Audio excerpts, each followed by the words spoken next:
With something that you referenced, Ms. Wynne-Williams, a moment ago. Facebook Meta issued a statement again last night saying that they don't do business in China. Now, is that true? Facebook Meta is not doing business in China? Is that accurate? That is not accurate, Chairman Hawley. Facebook has a $18.3 billion business in China. And to give just one example, in 2014, it launched Oculus in China with a strategy of playing dumb. And Oculus has continued to grow as a significant part of their business. In fact, they have, since 2014, 2015, they have launched multiple apps in China, often without, well, always without seeking authorization from this government, not informing their shareholders, not informing Congress, not informing the public. And now they have employees in China. Is that accurate? They have a partnership with Tencent in China. Is that accurate? Their Oculus VR business is in China. Is that accurate? So tell me this, why has Facebook Meta been so obsessed, if I can use that word, with breaking into the Chinese market? What is this all about? It is incredibly valuable for Meta. Monetarily? Absolutely. So we're talking about profit at the end of the day. We are absolutely talking about profit. Profit and power. Let's talk about what Meta has been willing to do for profit and power. You said just a moment ago that Meta's dishonesty started with the betrayal of core American values, and you mentioned that Mark Zuckerberg has pledged himself as a free speech champion. I notice he talks a lot now in the American media about free speech. I notice he talks a lot when he goes to the White House about free speech and how Facebook won't censor and Facebook will protect the rights of all. Have you ever known Mark Zuckerberg to censor on behalf of China? Yes, Chairman Hawley. Let's talk about a few specific instances. In 2017, the Chinese dissident Guo Wengyi suddenly had his Facebook profile shut down. Now, Facebook at first said that this was a temporary glitch. Was that true to your knowledge? No, Senator Hawley. In fact, Facebook shut down this dissident's page. This dissident, as you pointed out a moment ago, was living on American soil at the time. Facebook shut down that page based on pressure from the Chinese Communist Party. Is that accurate? That's accurate. Let's just take a look here at the documents.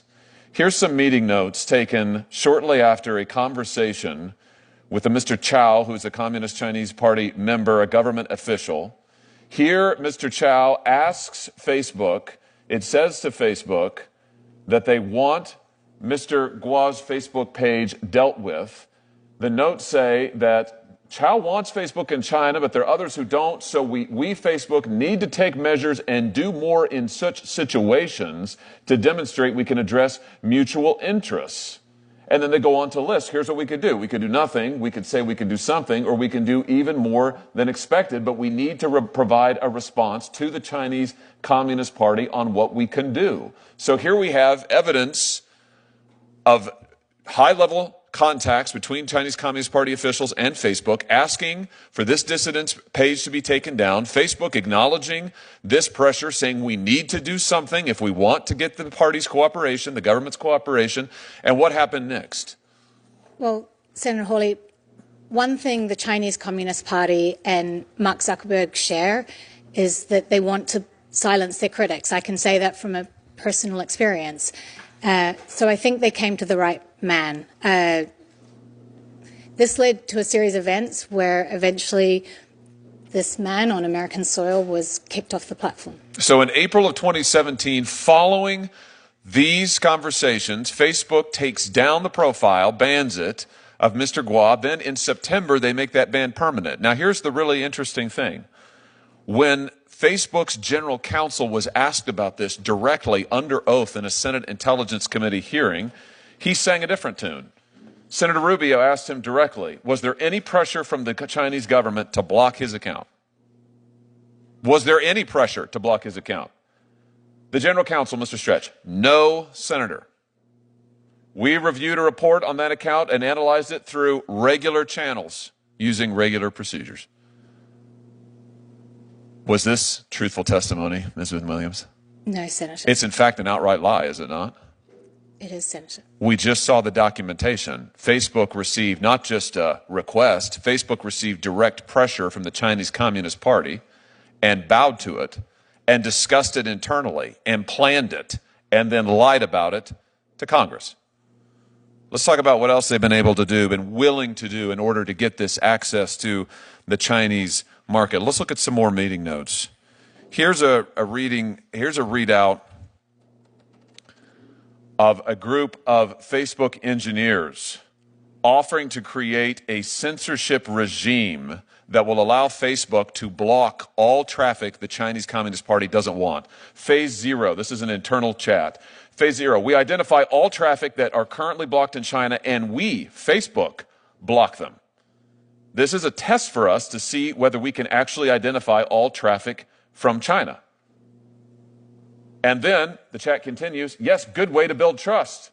And another conversant says, great stuff, guys, let's do it.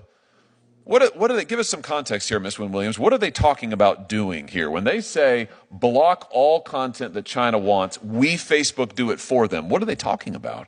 They're talking about activating their censorship tools on behalf of the Chinese Communist Party. So Facebook creates censorship tools that will allow them to assume the burden, if you like, of censorship, where they will do all of the censoring that the Chinese government was doing. Facebook would do it on their behalf. Is that right? That's my understanding, sir. And here you have Facebook employees celebrating it. Good way to build trust. They mean build trust with the Communist Chinese Party, right? Correct, Senator. And great stuff, guys. Let's do it. Meaning they greenlit this and went forward to see if they could make it happen. Is that accurate? That's my understanding, Senator. All of this, let's be clear, for a murderous regime in China, the most barbaric, most evil regime on the face of the planet, and our free speech champion, Mark Zuckerberg, is here with his team of engineers actively working to make Facebook censor on their behalf.